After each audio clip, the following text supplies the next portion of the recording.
What's up, fellas? Jeff Robbins here. Welcome back. So I've got a good one for you.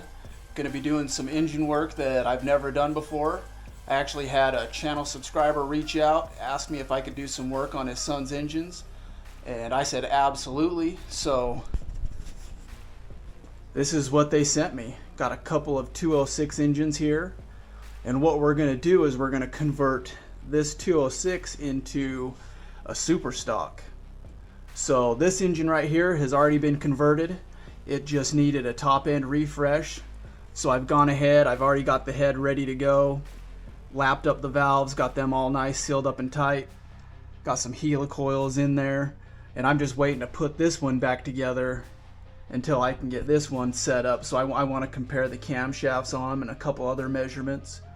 So this one's essentially ready to go, just need to throw the head back on it and run it on the dyno just to make sure we're good to go.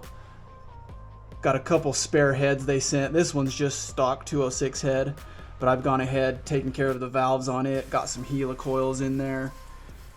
But this third head right here, you can see this hole has gotten blown way out. I'm gonna see what I can do to fix it. It might be cooked, but I'm definitely gonna see if I can get that fixed up for them. It's always nice to have spare parts. I've also got a few carbs here that they sent over. One's already converted to methanol, so we're gonna have to convert one of these other carbs so that it can run methanol. That's the fuel they use in the class they're running, so we'll go ahead and we're gonna convert one of these carburetors into a methanol carburetor. And then with the 206, we're gonna have to cut the seals off. Seals are still on there. We'll pull the piston out, pull the cone rod off, and we're going to install a new cone rod, a new piston. It's going to need a new ignition coil as well, so there'll be quite a bit of work we're going to do on it. And then we'll obviously have to upgrade the head so that the head's going to run the super stock. So that's what we're going to be doing, guys. This is going to be a first for me. I definitely let the customer know that this is the first super stock I've ever built. And he said, that's okay, we want you to do the job. So I said, I'm all in, man. Send me the stuff, let's get it done. Got the rules printed out here just to follow along with so I know what I'm doing. But the plan is to convert this guy into a 206 super stock. So I've had to get a couple new tools, and there's obviously some new parts that are involved. So let me go ahead and show you the tools that I've picked up and the parts that we'll be putting into this 206. Alright guys, so let me show you the parts we'll be using first, and then I'll go over the tools I'll be using. So over here we've got a new complete gasket kit. We've got a side cover gasket. It's not something we normally use when we're working on 206s. Just the other standard 206 gaskets, and then we've also got the fire ring cylinder head gasket, which is also not stock for the 206. We've got our crank seals. So we've got a new ignition coil, 12,000 RPM blue ignition coil that will get installed. And I don't think I mentioned before, but we're also going to be putting in a new camshaft. And this is also specific for the super stock. Got a couple of new lifters.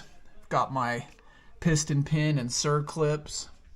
We've got the methanol jets so we can rebuild the carburetor. Here's the spring upgrade kit for the super stock that will get installed. And here's the new piston and rod.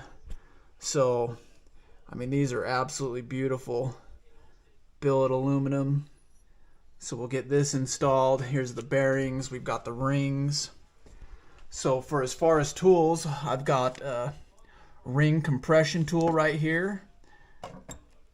Got a tool to actually put the rings onto the piston so we're not scratching everything up. And I've also got a couple ways that I'm going to measure the clearance between the bearings and the crank. So right here I've got some plasti gauge, so we'll use that to measure, and I'm also going to measure with my bore gauge and my micrometer. I'm going to do it both ways just to make sure that I get this done right. Going to need a torque wrench with a 12-point socket.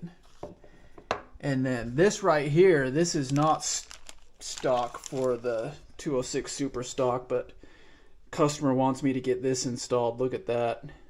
Billet aluminum flywheel. So I think I'm going to have to run the engine with the stock flywheel. I think this is made for an electric starter. But once I get the engine run in, I'll go ahead and install this on the engine before I send it back. So there's all the parts we're going to be using, guys. So first thing I'm going to do is start tearing down the 206 and getting it ready for the new parts. So let's go ahead and get into it.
Alright guys, so there's our torn down 206.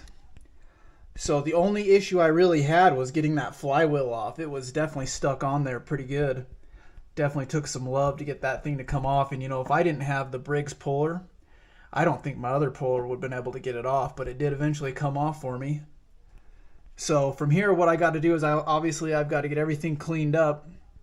And I think in the next video, what we'll do is we'll work on getting the cone rod fitted to the crank. Make sure that has enough clearance, and then from there we can just start putting things back together. But there's our torn down 206, guys. Alright, so definitely stay tuned for the next one. We'll get that cone rod fitted, and we'll start getting this thing put back together. But until then, plan your race, race your plan, have a good time at the track.